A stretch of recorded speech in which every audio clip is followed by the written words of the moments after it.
Изминатиот период на гостиварското подрачје се бележат зачестени улични физички напади, нарушување на јавниот ред и мир, како и случаи на семејно насилство.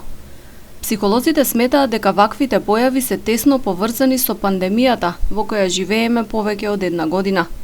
Коронавирусот носи тежок удар врз психата и финансиската состојба кај луѓето, поради што расте агресијата и насилното однесување. Изолираност која трае скоро година дена не делува поволно на људска психа. Од друга страна имаме и една економска криза која е прикривена. Многу луѓе изгубија работа, многу луѓе не работат со месеци. Ако постои во едно семејство стрес од еден член или од финансиска природа, сигурно дека сите членови на тоа семејство ќе бидат под тие влијанија. И тоа ќе се пренеси на улици, сигурно.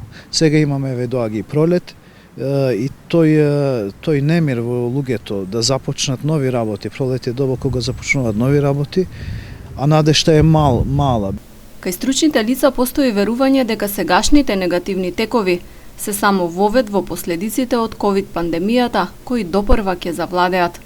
Неизвестноста, стравот, осиромашувањето, длабоко ја нарушуваат стабилноста на луѓето и насилството ќе расте, вели психологот. Никој не мислел на нашата психичка состојба. Сите мислат на вирусот, на здравјето, меѓутоа ние од страв, од економска криза ќе го изгубиме здравјето, не од вирусот. Значи, овој е озбилен проблем и овој проблем ќе се расправа и во иднина сигурно и можеби ќе биде со време и полошо. Значи, насилството би требало да скочи во ова година, во однос на тоа дека година дена се исцрпени сите финансиски резерви на луѓето, многу работи пропадна, многу семејства остана, некои без кров над глава, некои без работа, без екзистенција, и сите тие фактори кога ќе се соберат, добиваме слика на насилство, на нетолеранција, на неблагосостојба во душата и во психата на луѓето. Научните истражувања докажале дека обсесијата со коронавирусот влијае врз човечката психа и доведува до тешки психолошки проблеми, кризи, анксиозност, посегнување по алкохол или дрога.